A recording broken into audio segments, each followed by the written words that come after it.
Hey everyone. So I've been working on this Edsel shifter prototype for my classic car. Basically, the Edsel has a push button transmission where on the steering wheel, in the center of the steering wheel, there's a number of buttons, so park, reverse, neutral, drive, and low. And you can push each button and it sends an electrical signal down. Basically, those buttons are switches that activate a servo motor that's underneath the car next to the transmission. Well, those servo motors cost about $300 a piece. So what I'm doing is I'm gonna create a new system that doesn't break down all the time and doesn't cost me $300 every time it breaks down. And this new system will be using a linear servo and an Arduino Micro, or I could even go with an Arduino Mini, depending on how many ports I need. I think I'm going to stick with the Micro though. So what this does is this will the Arduino controls the logic. Here I have, and this is a recording of what I've done before, but let's see here, there's a mouse. So here's a number of switches, essentially. These are little mock switches that I created, and this is my prototype, so if I press play, hopefully we can see the prototype work. And there you can see it. I switch over to that one, and it goes again. So that's the prototype.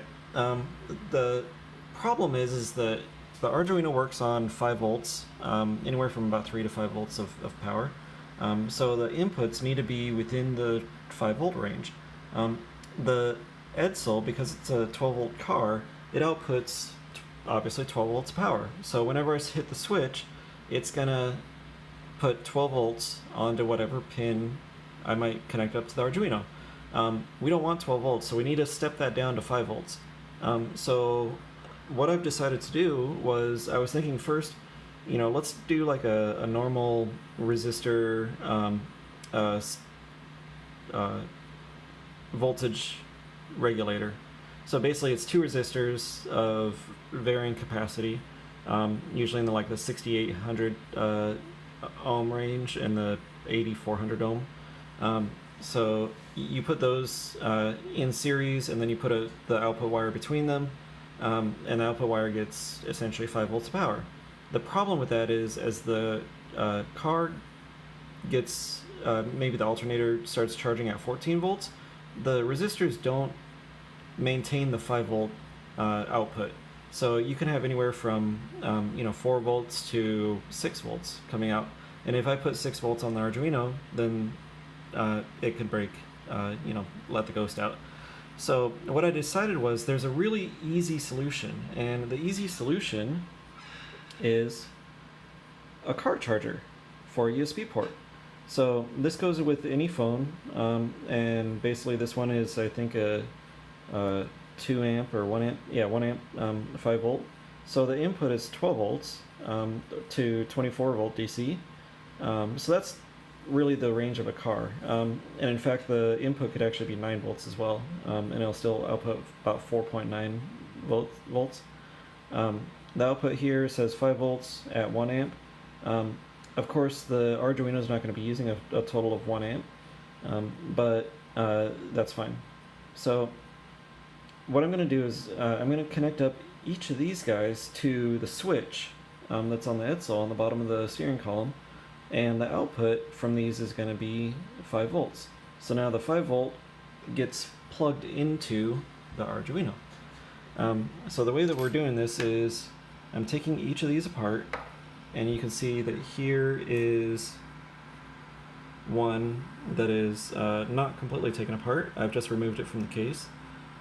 So the negatives are these guys. So this goes in and touches the cigarette lighter's negative port. The positive is this guy with a little cap on the end of it. So what I need to do is I need to hook up a wire to the positive, and I need to bridge the 2 negatives. So I need to hook up a wire on both that one and that one for the negative side. And this one's a little bit different. I have a different one over here. So you can see I'm taking this one apart. I've got the center piece taken out, and the positive end is desoldered. So then I'm going to stick a wire right there and a wire right there. And you can see on on this one, if I can get it to focus on it. On this one I've done that by bridging the negative wire across the two leads and the positive wires on the end there. And what's nice about this is, so these two wires represent the 12 volt power.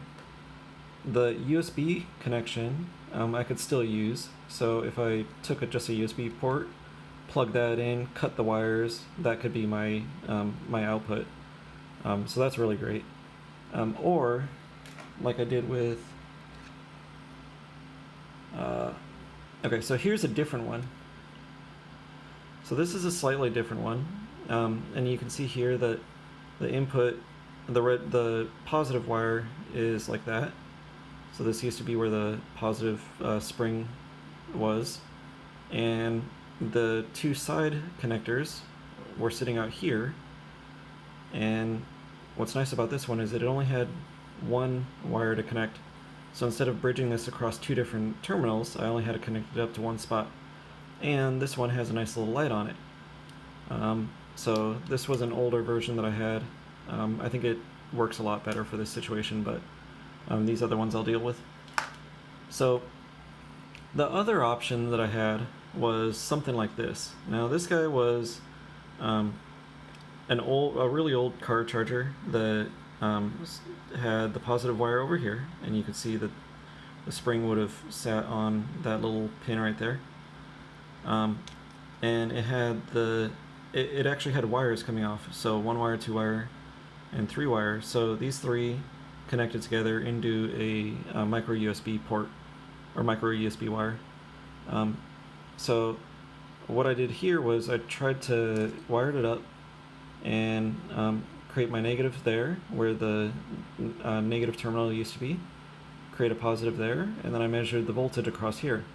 This one is so old that it actually produced 3.3 volts, so with a 9 volt input. So that's a little bit too old for the kind of stuff that I want to do now. 3 volts is not adequate for an Arduino.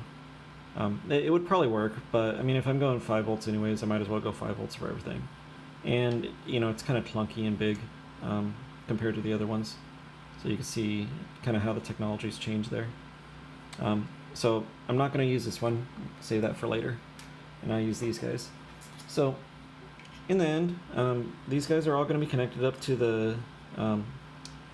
the car on the bottom of the steering column. There's a number of terminals there. The grounds are all going to be connected to the common ground on the car. I'll have some USB connections here, and I'll just plug in some USB wires. I'll snip the ends. Those USB wires will go into the Arduino, and once they're plugged into the Arduino, then I'm going to have the green wire here is my servo wire. So this servo wire then goes to, in the end, it's not going to be this guy here. It's going to be a linear servo. So the linear servo is then going to push the transmission into place. And yeah, it'll be back to original. So, thanks.